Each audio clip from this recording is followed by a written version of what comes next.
Boa tarde a todas as pessoas que estão aqui conosco hoje e também aquelas que estão nos seguindo pela internet. Sejam muito bem-vindos todos. Nós estamos hoje tendo o imenso prazer de receber aqui a minha colega acadêmica Lília Schwartz. A Lília, evidentemente, vai nos trazer, como ela sempre traz, um tema extremamente interessante. Ela está fechando esse ciclo que se chamou O que eu sei dela e que tinha por objetivo trazer um pouco mais de informação sobre pessoas que tiveram uma importância direta na cultura brasileira, seja ela literatura, seja artes plásticas. E hoje nós já sabemos um pouco mais sobre Carla Madeira, porque Carla Madeira nos contou sobre ela. Já sabemos um pouco mais sobre Carolina Maria de Jesus, porque Eliana Alves Cruz nos contou. Sabemos muito mais sobre Anita Malfatti, porque Lúcia Bittencourt, que está aqui, fez uma bela palestra da última vez, nos falando de Anita Malfatti. E hoje, Lilian nos anuncia Amália Augusta. Amália Augusta, para quem não sabe, é a mãe de Lima Barreto. Eu achei, Lília, extremamente fascinante a escolha que você fez, porque ela sublinhou um fato que é notório, é que algumas mulheres que tiveram um papel muito importante na vida de seus filhos, nem por isso são consideradas, a elas não é dado o reconhecimento que elas merecem. Isso é muito comum no caso das mulheres, até porque se toma como normal, como quase um fato natural que seja assim. Né? Mas é muito bom quando alguém anuncia que vai nos falar de uma pessoa que não é conhecida de todos, mas que deve ser. E por que deve ser é exatamente o que a Lília vai nos contar. Antes disso, Lília, eu vou fazer alguma coisa aqui que eu acho sempre muito desnecessária, mas que faz parte do nosso ritual. Em se tratando de você, seria duplamente desnecessário, mas Lília Moritz Schwartz é professora sênior do Departamento de Antropologia da Universidade de São Paulo e Global Scholar de 2008 até 2018 e atualmente Visiting Professor em Princeton. Publicou mais de 30 livros, vários deles vertidos para outros idiomas, como Retrato em Branco e Negro, de 1987, Espetáculo das Raças, que ganhou o prêmio APCA, As Barbas do Imperador, prêmio Jabuti, de livro do ano, A Longa Viagem da Biblioteca dos Reis, O Sol do Brasil, Brasil, uma biografia, com Heloísa Starling. Esse livro é uma obra-prima, o que não quer dizer que os outros não sejam, não é? Mas eu estou falando dos meus preferidos. Bom, Um Enigma Chamado Brasil, com André Botelho, A Batalha do Havaí, Prêmio Academia Brasileira de Letras, entre outros. Ela publicou recentemente, embora não esteja aqui, um livro extraordinário, Imagens da Branquitude. Ela ganhou a medalha Júlio Ribeiro por destaque cultural e etnográfico da Academia Brasileira de Letras em 2008 e a Comenda de Rio Branco em 2023. faz parte do Conselho Consultivo do Patrimônio Cultural, do IFAM, e do Conselho de Desenvolvimento Econômico e Social da República. Eu acho, Lília, que, por todas essas razões, você não precisava que eu lesse o seu currículo. Mas, já que eu li, né, eu agora vou passar a palavra a ela, porque ela vai nos contar quem foi essa senhora Amália Augusta. Com a palavra, Lília Schwartz.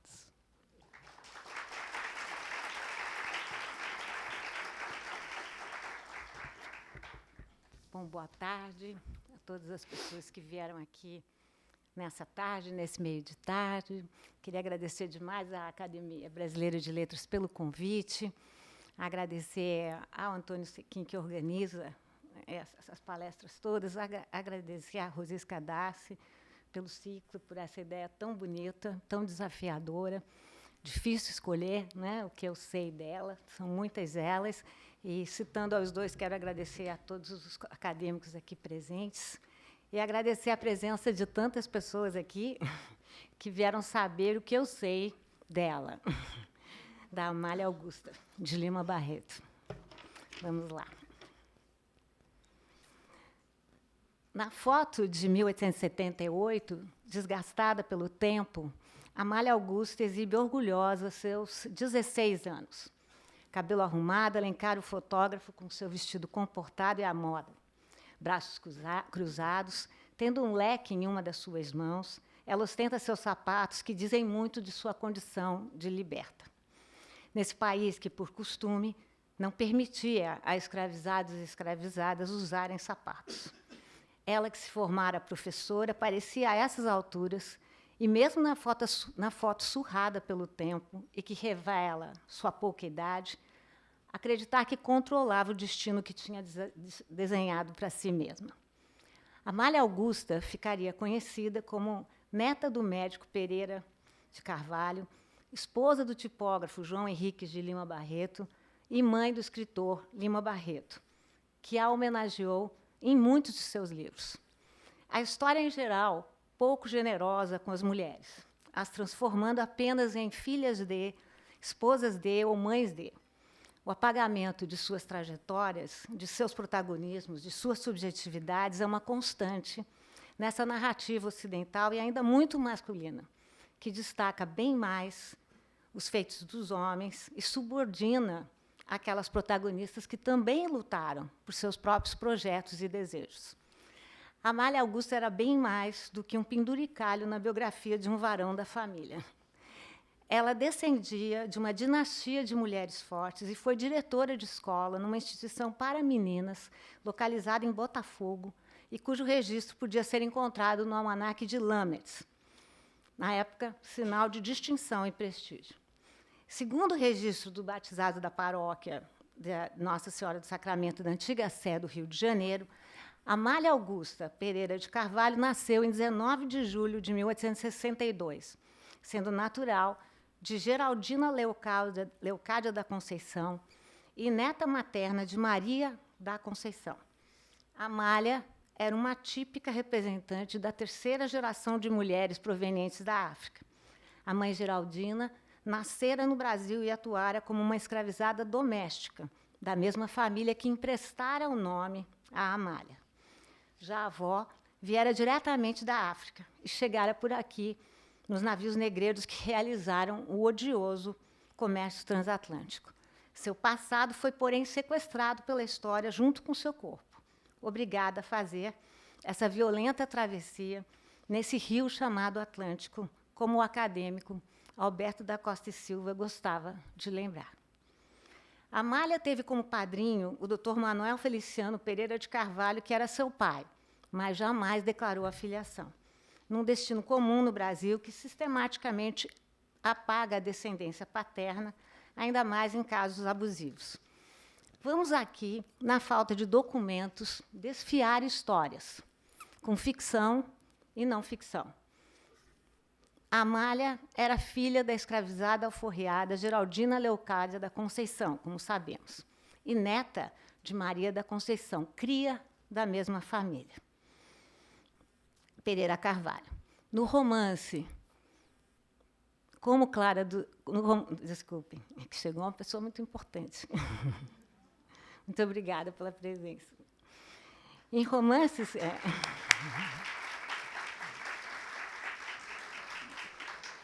Obrigada. Emocionei, desculpe.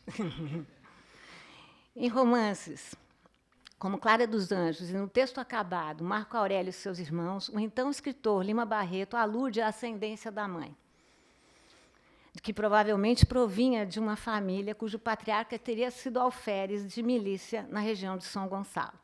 Em Clara dos Anjos, ao citar a personagem Babá, escravizada da família de Engrácia, mãe da jovem Clara, Lima escreve que ela morrera de embolia cerebral.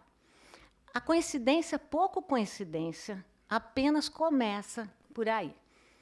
Lima explica na ficção que Engrácia teria sofrido muito com essa morte, pois, não tendo conhecido sua mãe, que falecera quando ela contava com apenas 7 anos, foi criada por uma escravizada, justamente a Babá. Cito Lima: os seus protetores tinham sido abastados, eram descendentes de um alferes de milícias que tinha terras para as bandas de São Gonçalo, em Cubandê. Pouco depois da maioridade, com a morte do chefe da família, filhos e filhas se transportaram para a corte. Um dos irmãos já habitava a capital do império e era cirurgião do exército, tendo chegado a cirurgião-mor, gozando de grande fama. Para a cidade não trouxeram nenhum escravo. Venderam a maioria e os de estimação libertaram. Com eles, só vieram os libertos, que eram como da família.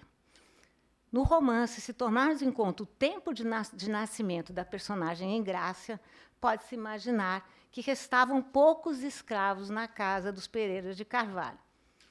As passagens ainda que alusivas de Lima são fundamentais para entender rastros da história da mãe, ou, ao menos, o que Lima seleciona para si dessa história. Na falta de dados, o escritor ficcionaliza a realidade. A crítica literária norte-americana Saidiya Hartman chama esse processo de fabulação crítica, quando, diante do apagamento do passado, muitos escritores e escritoras negros precisam indagar de outras maneiras o arquivo colonial. Fabular sem obrigatoriamente inventar. Afinal, narrar é sempre uma forma de invenção. No romance Clara dos Anjos, Engrácia era patroa de Babá e mãe de Clara. Já no Diário de Lima, a protagonista aparece como mãe. O mesmo tipo de operação de despistamento pode ser encontrado em Marco Aurélio e seus irmãos, quando o escritor menciona, de passagem, o destino da mãe desse personagem, que dá nome ao texto. Explica que ela criara-se na família do capitão de milícias João Manuel Brandão, o qual, com seus filhos e escravos mais chegados, estabelecera-se na corte. A história vai juntando. Há também a referência num conto chamado Babá, cujo título originalmente era Mãe Quirina. O conto, ou crônica, difícil saber, narra o caso de uma preta velha, velha de mais de 100 anos e africana, que estava para morrer, diz Lima. Era da nação Moçambique, e seus primeiros senhores haviam sido os Carvalhos de São Gonçalo. E comenta ele: estranho destino daquela mulher. A raça lhe dava a doentia resignação para morrer miserável na mesma terra que o sangue dera, o que havia de requerer para amar e de humildade para obedecer. Esse é Lima. Juntando tantos registros, nota-se que as descrições de Engrácia em Clara dos Anjos, da mãe de Marco Aurélio e da personagem do conto Babá parecem uma biografia por associação.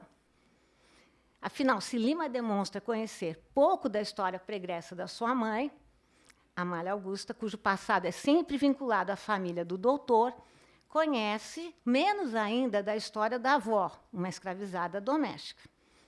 Numa crônica bem mais tardia, chamada Sobre o Futebol, prática que Lima definitivamente não gostava, o escritor recuperou o que sobrou dessa memória rota, acerca da avó que entrara no Rio de Janeiro, ainda rapariguinha, escreve ele.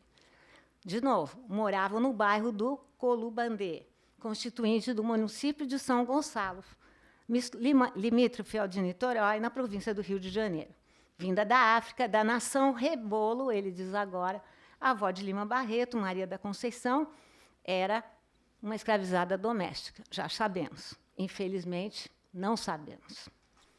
O escritor, que sempre procurou, o enigma da sua origem, em 10 de fevereiro de 1908, visita São Gonçalo e encontra um amigo, deixando a seguinte anotação. Isso é Lima. Eu, olhando aquelas casas e aqueles caminhos, lembrei-me da minha vida, dos meus avós escravos. E não sei como, lembrei-me de algumas frases ouvidas no meu âmbito familiar que me davam vagas notícias das origens da minha avó materna. Geraldina, diz ele. Era de São Gonçalo, onde eram lavradores os Pereiras de Carvalho, de quem ela cria. Lembrando-me disso, eu olhei as árvores da estrada com mais simpatia. Eram muito novas. Nenhuma delas teria visto minha avó passar a caminho da corte. Quem sabe se eu não tinha parentes? Quem sabe se não havia gente do meu sangue naquelas páreas, que passavam cheias de melancolia, passivos e indiferentes, como fragmentos de uma poderosa nau, uma grande força da natureza, cujos pedaços vão pelo oceano afora, sem consciência do seu destino e da sua imensa força interior. Emocionado, como vocês podem ver, por revisitar sua própria história, Lima conclui: eu vi também pelo caminho uma grande casa solarenga, em meio de um grande terreno, murado com um forte muro de pedra e cal. Eu me lembrei que a grande família de cuja escravatura saíra minha avó tinha se extinguido, e que deles, diretamente pelos laços de sangue de doação, só restavam um punhado de mulatos, muitos, 30 ou mais, de várias condições. E eu era o que mais prometia, o que mais ambições tinha. Nesse escarafunchar da memória, o escritor recupera ainda a história do seu senhor, do senhor de sua avó, o patriarca da família, o Dr. Manuel Feliciano Pereira de Carvalho, que era oriundo da mesma região. Ele era muito conhecido do rei Dom João e médico afamado no Império.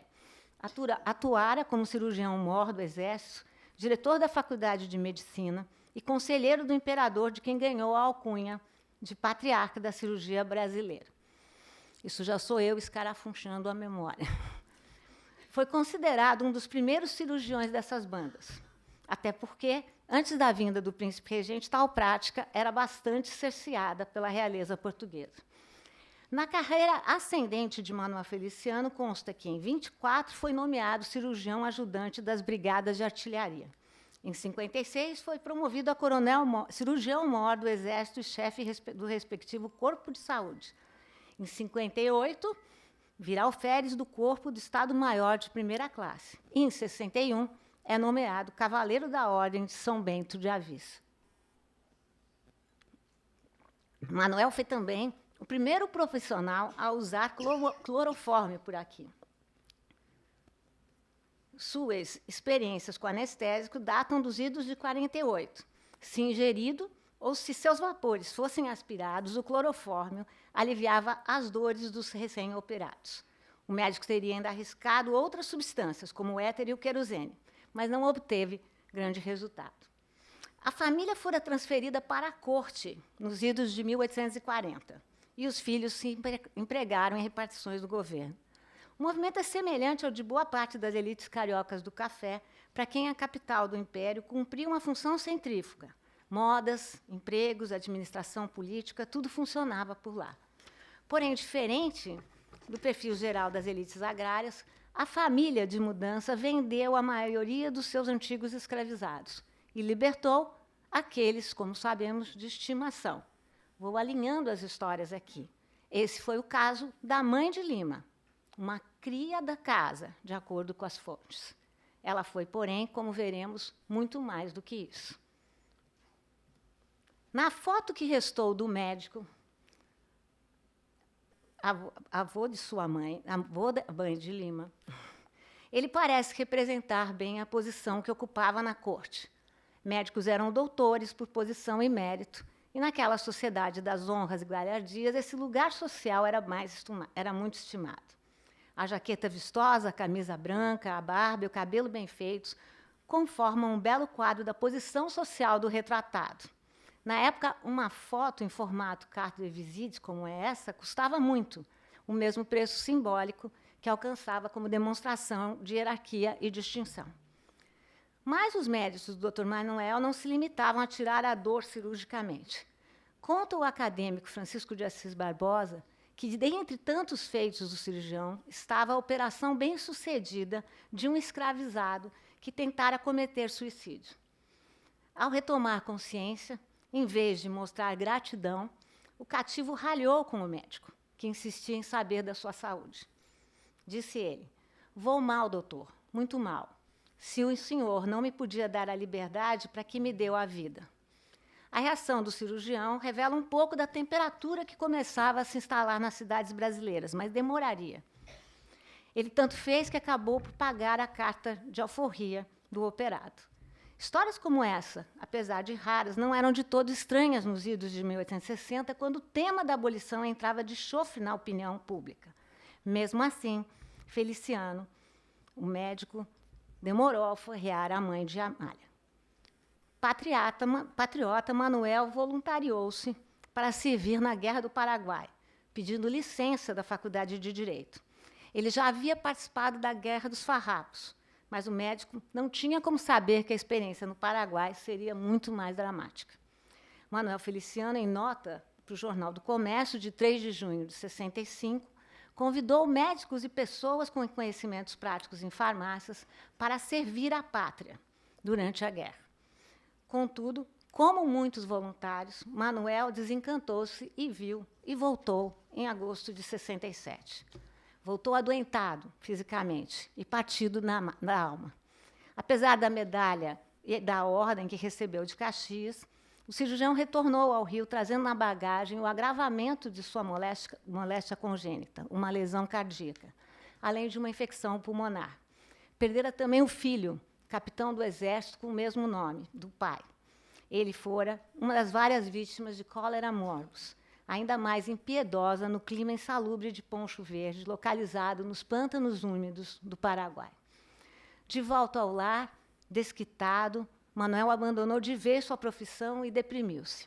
Mas, pelo menos, o ambiente da casa devia ser animado pela bagunça dos filhos da família agregada de Geraldina Locádia. Eram muitos. Amália era a mais velha. Também Jorge, Carlos, Bernardinos, e tratados como netos e filhos, não oficiais. Esse tipo de ligação costumeira e aprovada pelo silêncio da tradição só confirmava os rumores gerais acerca da paternidade biológica dos afilhados. Nada soaria estranho naquele contexto. A sociedade patriarcal brasileira, sem ser oficialmente poligâmica, era, porém, permissiva no que se referia a uniões extraconjugais entre senhores e escravizados. Por meio dos rascunhos de Marco Aurélio e seus irmãos, ficamos sabendo também que a avó de Lima era provida, isso é Lima, de uma beleza imensa. Tanto mais que isso estava nos costumes do tempo, diz Lima. O senhor se interessar por mulheres bonitas. Estamos no terreno pantanoso da ficção, mas o certo é que a avó, Geraldina Locádia, tinha um relacionamento afetivo com o médico, mesmo que não reconhecido. Já Amália crescera mimada, isso é Lima. Teve a mãe a seu lado e depois passou para os bons tratos de Dona Rosa, irmã do Dr. Pereira de Carvalho.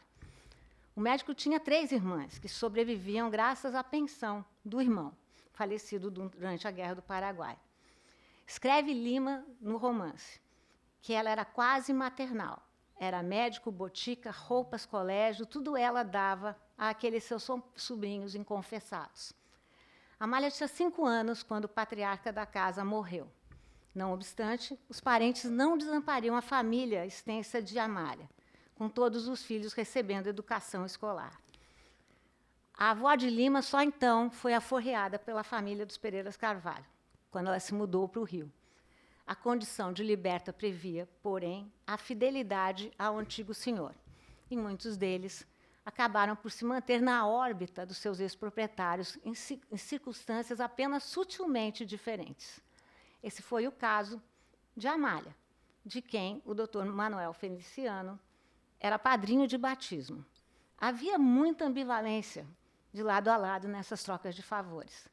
Elas auxiliavam na inserção social futura dos ingênuos e libertos, mas igualmente mantinham novas formas de dependência.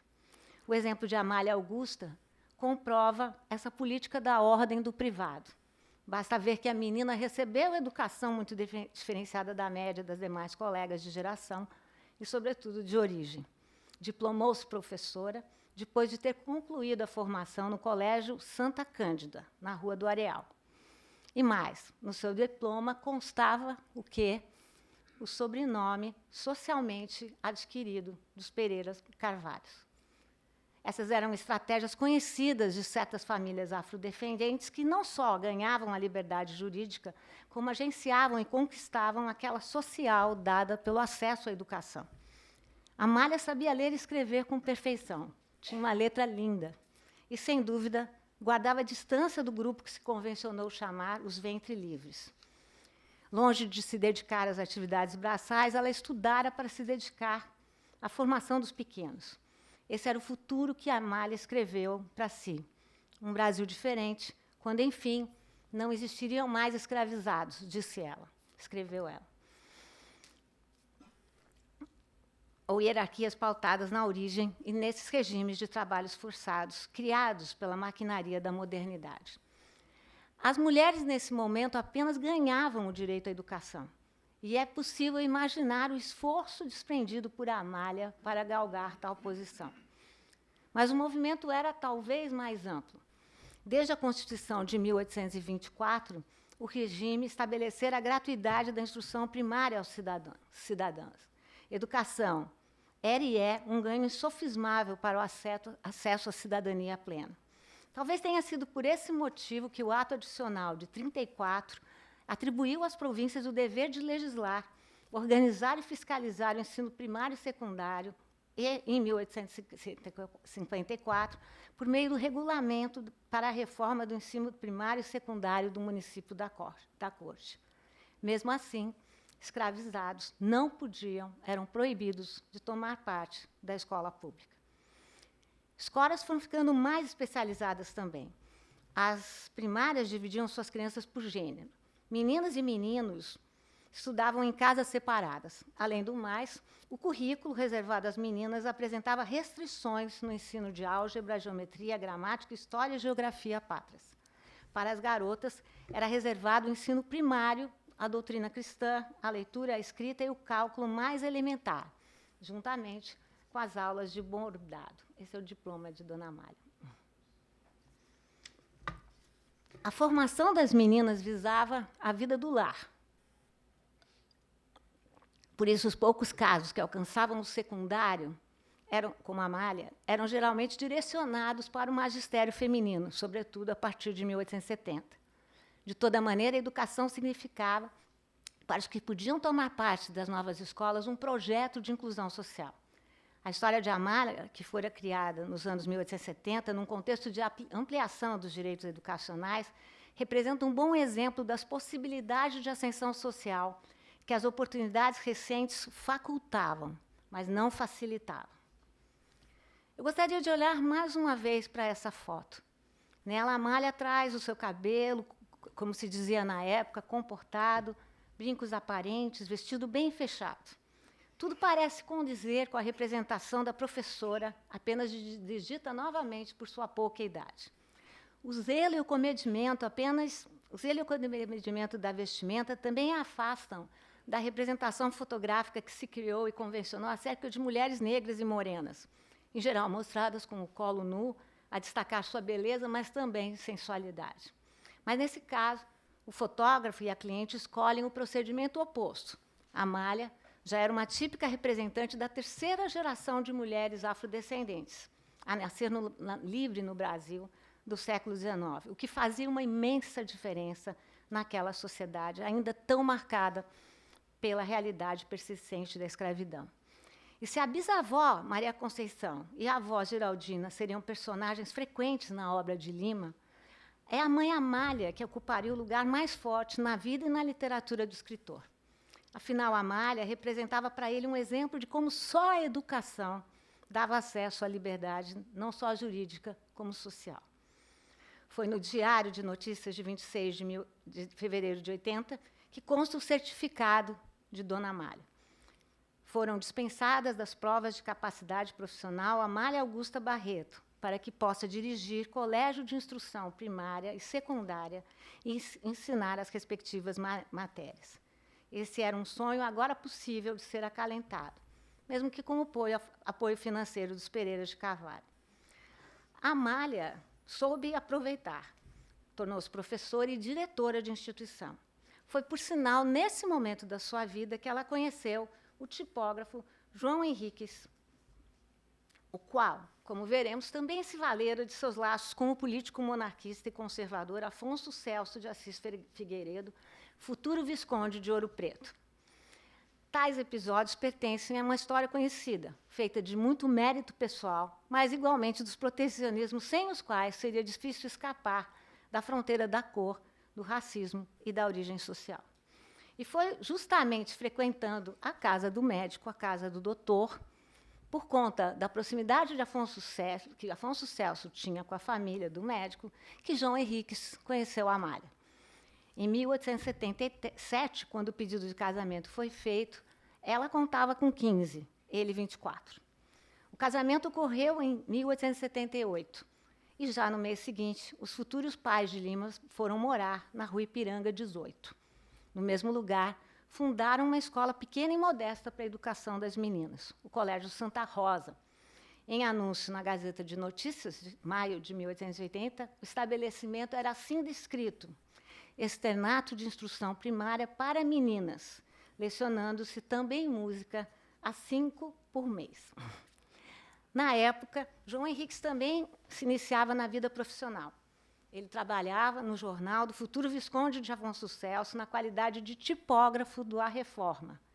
Esse era o seu segundo emprego, depois de haver estudado no Instituto Artístico, no Instituto Comercial do Rio de Janeiro e trabalhado no Jornal do Comércio.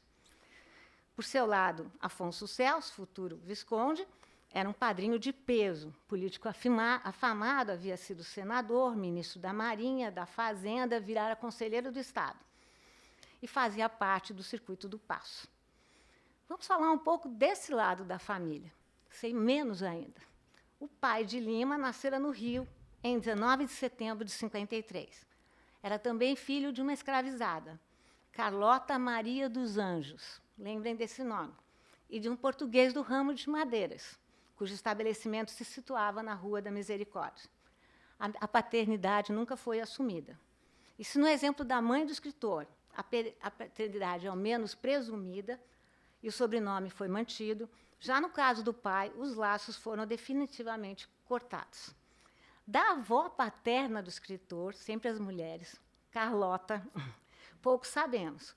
Consta que teria morrido aos 49 anos e sido sepultada em 1872 no cemitério São João Batista. O nome dela será, porém, lembrado de forma indireta no romance de vida inteira de Lima Barreto, Clara dos Anjos. Lembrem que ela é Carlota Maria dos Anjos. Além de incluir a ambivalência presente no nome da avó, a cor clara e dos anjos para a protagonista negra ou mulata, conforme a descrição do livro, Lima Barreto desenha para ela o enredo mais violento em termos de discriminação e racismo contra mulheres afro-brasileiras. Clara, como a avó do seu criador, termina sozinha, grávida, prostituída, numa das versões desse livro. João Henriques, e também são muito poucas imagens dele, era bem moreno, puxado para o preto, como ele se descrevia. Na foto, também gasta pelo tempo, cabelo partido ao meio, como ditava a voga, roupa da moda, com seu fraque e calça com certeza emprestados pelo ateliê profissional, apoia-se na balaustrada, evitando que a foto saia tremida. O ateliê também deve ter sido muito bem escolhido, de maneira a deixar clara a condição social do fotografado, enfatizado pelo pedestal clássico e o cortinado neutro. Tal qual a Amália, João Henriques nascera livre. O que vimos, e eu repito, fazia imensa diferença nessa sociedade. Ambos queriam vencer na vida. Amália foi para o magistério. Henriques cursou o ensino técnico, concluiu os estudos básicos, aprendeu francês, obteve a formação necessária e se dedicou a compor letras. Nada mais simbólico. Uma educadora com um tipógrafo. Dona Amália tinha tudo para se afastar do destino que lhe fora reservada como ingênua. Mas o futuro não seria exatamente esse. Amália teve um primeiro parto difícil, em 79, e o filho resistiria apenas 8 dias. Foi chamado de Nicomedes, em homenagem aos reis, sábios e matemáticos da antiguidade, mas também ao santo sofredor. Como consequência, Amália adquiriu traumatismos e paralisia nas pernas, sendo obrigada a andar de muletas para sempre. Ela teria, a partir de então, praticamente um filho a cada ano. Afonso Henriques de Lima Barreto, mais velho, não de direito, mas em ordem de sobrevivência e na definição, teve seu nome escolhido em homenagem ao seu poderoso padrinho, Afonso Celso de Assis Figueiredo. Já o Henriques foi retirado do nome do próprio pai, segundo o costume brasileiro de destacar a descendência paterna. Amália passaria a sofrer dos pulmões e a família teria que mudar de endereço com muita frequência, sempre procurando melhores condições climáticas. O estabelecimento da mãe de Lima foi fechado, com a família se mudando de vez para os subúrbios. O clima era melhor e o preço dos aluguéis mais módicos. Boca do Mato, Engenho de Dentro, Engenho Novo, Meier, Catumbi, Paula Matos, foram alguns dos endereços da família. Foi por lá que nasceu o 6º filho, Eliezer, em 1886, com a saúde da mãe só piorando. A doença de Amália não era rara. Estatísticas mencionam que a tuberculose era responsável por cerca de 700 óbitos para cada 100 mil habitantes no Brasil do período. Boa parte dos especialistas apostavam também na hereditariedade da molécia, a definindo como uma doença degenerativa de sinal hereditário, muito próprio, diziam os médicos, dos grupos mestiços inferiores. E assim, depois de 7 anos de sofrimento, em 24 de dezembro de 87, a Gazeta de Notícias publicava em sua seção de obituário a nota de falecimento de Amália Augusta Barreto. O escritor guardou para sempre a imagem da mãe morta. Escreveu ele: "Só me lembro dela no caixão quando meu pai, chorando, me carregou para aspergir água sobre o cadáver." Dona Amália, que lutou tanto pela educação como forma de liberdade, não viveu para ver o dia da abolição. Seu filho e seu marido, sim.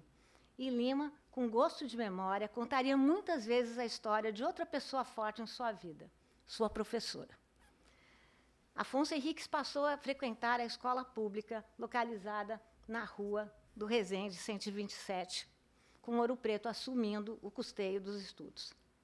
Esse primogênito em quem João Henriques depositava suas maiores esperanças, estudava na escola de Dona Teresa Pimentel do Amaral, referência feminina e forte na vida do escritor, e tantas vezes evocada em seus textos.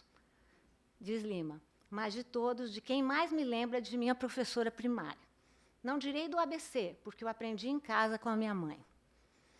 Entre os documentos que o escritor manteve consigo a vida toda constam um livro, de Louis Figuier, As Grandes Invenções Antigas e Modernas nas Ciências, Indústria e Artes, obra para o uso da mocidade, cuja dedicatória manuscrita é datada de novembro de 1890. Nela podemos ler: "Mensagem da professora Teresa do Amaral para um aluno seu, Afonso. Afonso, guarda esse livro como uma lembrança de quem se orgulha de ter desenvolvido um pouco da tua grande inteligência, da qual muito espera nossa cara pátria." Quantos sonhos! O primeiro livro a gente nunca esquece. E o de Lima foi ofertado por sua professora na escola pública que apostou nele. Também foi de Dona Teresa, Dona Teresa que deu a notícia, quem sabe a mais relembrada pelo escritor, em momentos diferentes da sua vida, sobre o 13 de maio de 1888.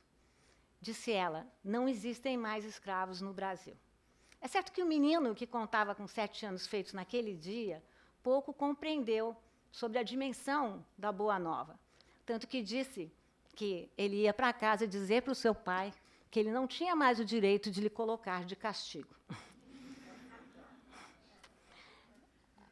Distante da memória do cativeiro, o menino não deixou, porém, de se contaminar com a alegria que tomou as ruas do Rio.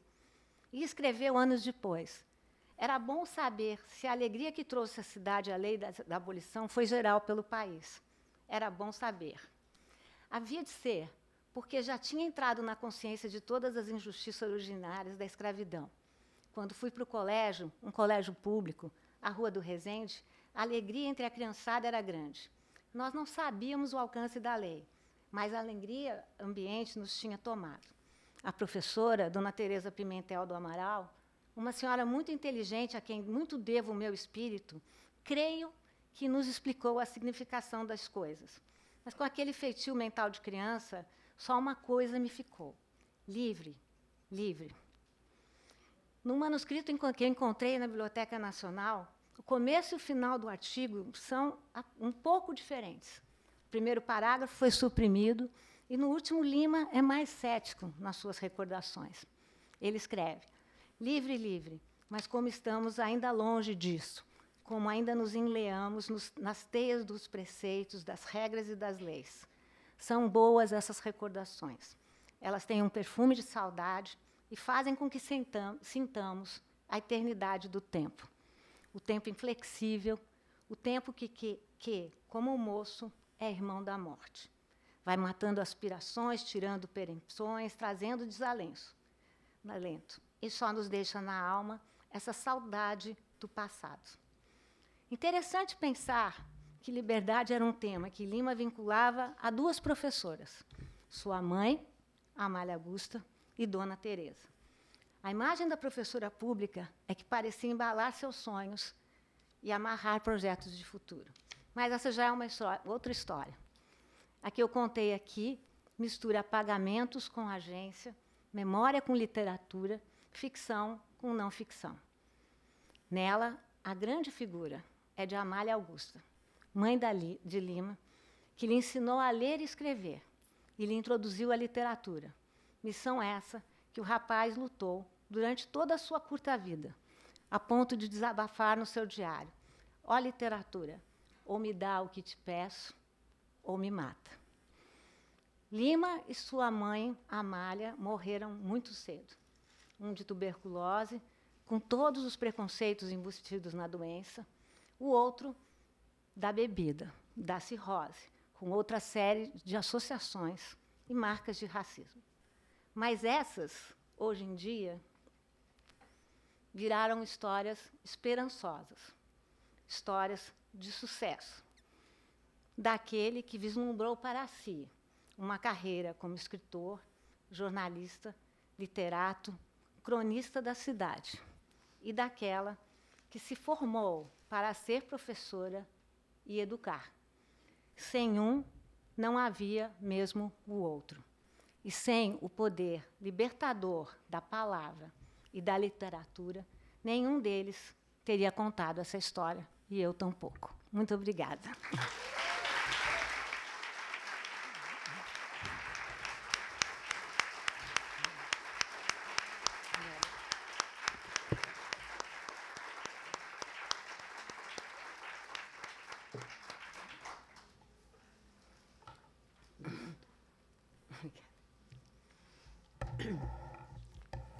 Muito obrigada, Lília, por essa palestra comovente, em que tantas coisas me chamaram a atenção que é difícil fazer uma seleção em tão pouco tempo. Mas uma primeira coisa que me chamou a atenção foi que, definitivamente, você sempre será uma historiadora, né? Porque, curiosamente, a Lília abordou esse tema, ora como biógrafa, que ela é, do Lima Barreto, ora como historiadora de um tempo que ela conhece muito bem, porque ela se debruçou muito sobre esse tempo, sobre os horrores desse tempo, sobre as sequelas desse tempo. que foi o tempo da escravização. E, ainda, ela trouxe aqui para nós o cruzamento dessas preocupações que são constantes na obra dela, né? Na sua obra voltam, né? Constantemente essas preocupações, mas você cruzou-as com outra, que é o que dá como resultado a palestra que você fez, que é a consciência tão rara, que tanta gente nega, dessa importância fundamental de uma mulher professora, mãe, e do magistério na formação de um escritor como foi o Lima Barreto. E essa força do magistério é tanto mais impressionante quanto ela foi sempre, essa profissão, uma profissão feminina. Né? Ela é uma espécie de prolongamento da casa, né? De prolongamento da maternidade. Por isso ele diz, né? Minha mãe me ensinou as primeiras letras, ela me ensinou a ler e a escrever e me introduziu à literatura. Quer dizer, a mãe ensina e a professora introduz a literatura. Né? Esses cruzamentos, você trouxe com muita clareza para nós a importância imensa dessa escola, que hoje nós chamaríamos a escola pública, né? Essa importância imensa na construção, sobretudo daqueles que são mais despossuídos, né? De recursos, né? E que encontram nessa escola o único instrumento possível de promoção social. Então, eu achei extremamente rica a sua abordagem, porque é a abordagem de uma historiadora, é a abordagem de uma biógrafa e é a abordagem de uma mulher, né? Olhando de perto esses fenômenos que são tão suprimidos, eu diria, tão invisíveis numa sociedade. Eu digo isso porque eu fui professora primária e sei o quanto essa profissão é uma profissão dura, é uma profissão destinada a aquelas crianças que mais precisam e quanto ela é subestimada e até hoje subestimada praticamente por todas as sociedades, né? Então, eu acho que esse personagem que você construiu para nós, de alguém que tinha para si um destino, tinha desenhado para si um destino, se esforçado por ele, e que é cortada pelo mesmo destino, né? Pela força do destino também, é uma construção irretocável do que é o percurso de uma mulher nessas condições.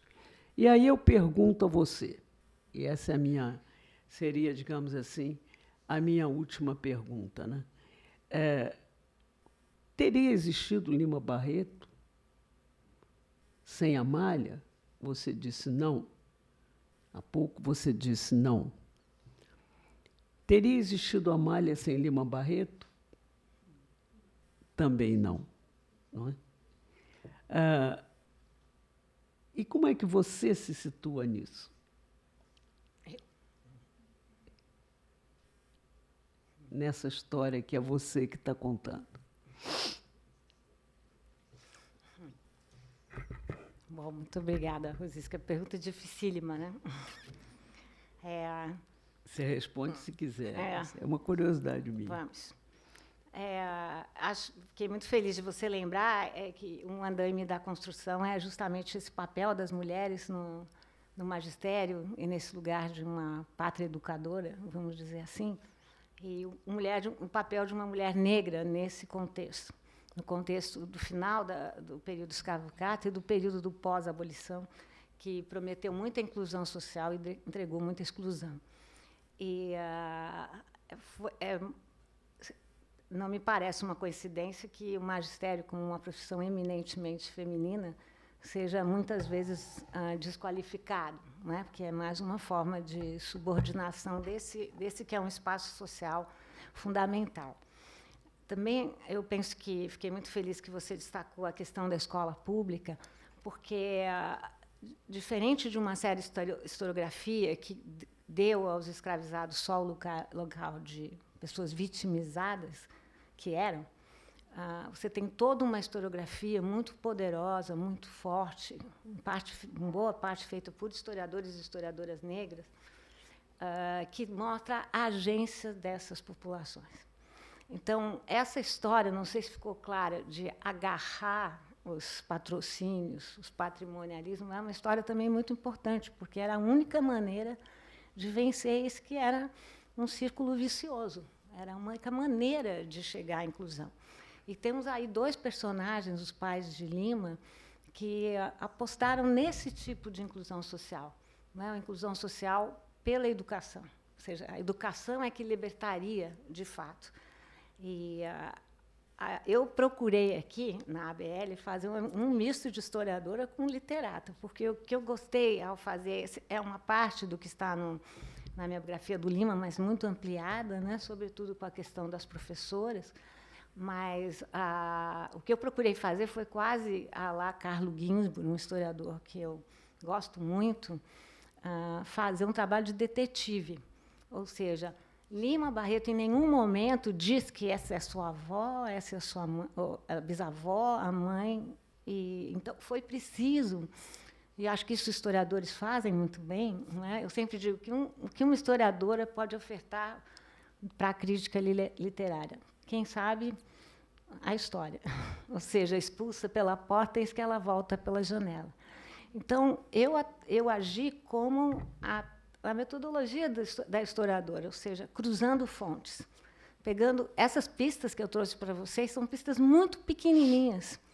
E 2 dos textos que eu usei, do Marco Aurélio e o Babá, são textos incompletos. Eu publiquei, quando eu estava fazendo a pesquisa, uma coletânea de contos de Lima Barreto que eu chamei de contos completos e incompletos ou quase completos. Porque eu achei, na Biblioteca Nacional, vários contos que, evidentemente, pela metade. Era assim, o médico e seu cliente. Aí você só lia sobre o médico, mas era genial a parte do médico. Então, eu incluí essa ideia de incompletude, que, para mim, é muito importante. Então, por exemplo, Marco Aurélio é um texto incompleto, mas há uma beleza na incompletude. E Lima deixou certamente vários textos incompletos por completar, ou vários textos Clara dos Anjos. Foi um texto que ele fez a vida inteira e datou no ano da sua morte, né? Ou seja, então são muitas as versões. E eu vou lendo por entre as versões. Então, essa ideia de vincular a figura da avó paterna com Clara dos Anjos, né, é muito bonito, né? Quando você vê uma coisa assim, você fala, danado desse Lima Barreto. Né? Mas são os documentos que me permitem isso. É isso que eu falei, eu vou desfiar histórias. E é também uma concepção da historiografia que eu acho agora muito importante, que vem de uma crítica literária negra norte-americana, a Saidiya Hartman, que chama a atenção, a Conceição também faz isso, a importância da fabulação histórica. Fabulação crítica, você disse. Da fabulação crítica. Diante do arquivo colonial, que sequestra tantas dessas histórias, eu contei poucas, né? O que se pode fazer se não fabular criticamente? Isso quer dizer, não é imaginar totalmente, mas é imaginar recortando documentos. E essas pistas todas foi Lima Barreto que deixou, né? Para que a gente pudesse costurar, talvez. o destino de Amália, muitas vezes, historiador, a nossa torcida não funciona, né? Porque a gente torce para que os nossos personagens tenham um destino, eles têm outro. Né? Esse foi o livro mais difícil. Toda vez que eu leio, eu fico emocionada sobre... talvez eu escrevi o capítulo mais triste da minha vida quando eu descrevi a morte de Lima Barreto. Né? Ele que tinha tantos sonhos pela frente, tantos projetos, né? Pela frente. Eu lembro que a minha neta viu que eu estava aos prantos e falou para mim: mas, vovó, por que você está chorando? Você já sabe o final dessa história. Né? Eu falei: porque eu não queria contá-la. E a mesma coisa foi contar a morte de Amália, pela tuberculose. Não sei se ficou claro, agora eu tenho essa oportunidade de explicar. Mas a tuberculose era entendida como um estigma de raças mestiçadas e degeneradas.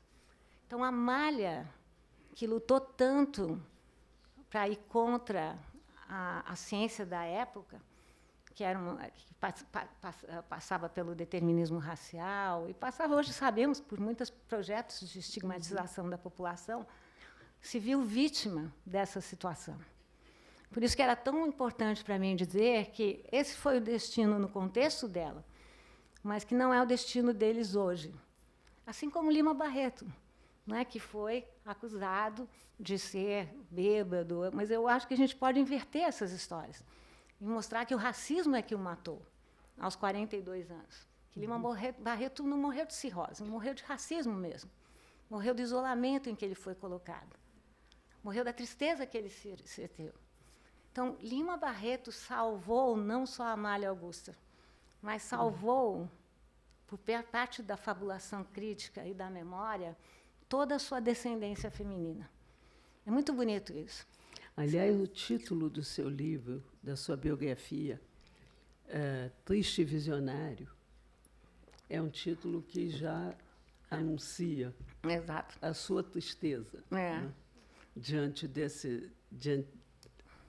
história tristíssima que você conta como biógrafa e como historiadora. Mas triste, eu ia só falar uma coisa.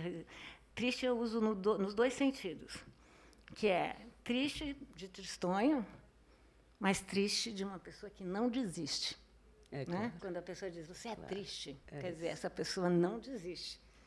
Então, é um pouco essa história que eu quis contar. E não sei muito bem o meu lugar nessa história. Né? Eu acho que, como historiadora branca, nós temos aí um compromisso com esse arquivo colonial tão marcado por um projeto que silenciou boa parte da nossa sociedade.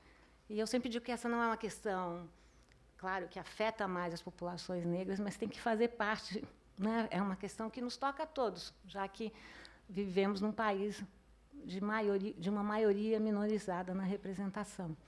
E essas são formas de representação. Né? Eu sempre estudei esse tema. Desde a minha graduação, eu estudei os escravizados em Vila Bela. Né? E continuo nesse caminho aqui, acompanhada agora por Lima Barreto, Dona Amália, Custódia, e todas essas mulheres fortes. E Lili, Dona Teresa. Você fechou com chave de ouro esse ciclo, o que eu sei dela, que termina hoje, e com essa história tão bonita que você contou, tão triste, mas tão bonita. E eis aí o que é uma verdadeira historiadora, não é? Que fala de literatura.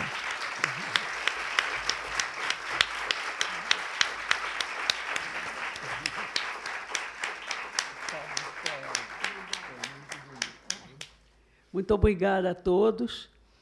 Eu quero convidá-los para os próximos eventos aqui da Academia. Nós vamos ter, na próxima quinta-feira, uma mesa redonda chamada Conversas Brasileiras.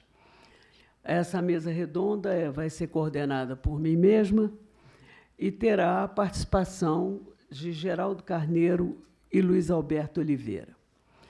Essas conversas brasileiras, elas emergem da própria revista brasileira, da Academia Brasileira de Letras, onde ambos, tanto Geraldo quanto Luiz Alberto, são colaboradores muito presentes nas nossas páginas.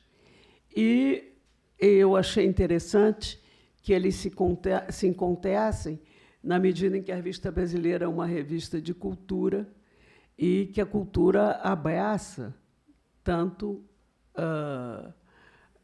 o campo de Geraldo quanto o campo da ciência também. Então, eu pedi a cada um deles que viesse para fora, né, saísse das páginas da Revista Brasileira, se encontrando com um público para ter uma conversa brasileira, de uma série de conversas brasileiras que eu pretendo fazer aqui. Então, vocês estão todos convidados. Isso vai acontecer na próxima quinta-feira, depois de amanhã, às 5h30. E começaremos, então, na próxima terça, um novo ciclo de conferências, chamado Temas de Língua e Literatura, que terá a coordenação do acadêmico Ricardo Cavalieri. Estão todos também convidados. Esse ciclo acontecerá sempre às terças-feiras, às 16h. Muito obrigada a todos, muito obrigada, Lili. Mais palmas para você.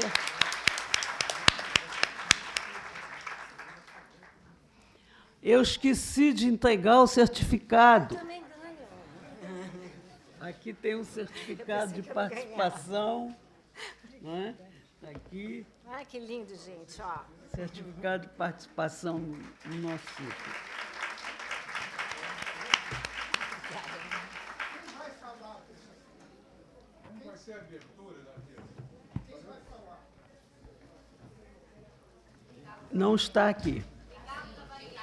Pureza e purismo na língua literária será o tema. O próprio coordenador, Ricardo Cavalieri, vai abrir o ciclo falando de pureza e purismo na língua literária. Muito obrigada. Lili, querida, que bonito, que bonito, que bonito. Você faz sempre coisas muito bonitas.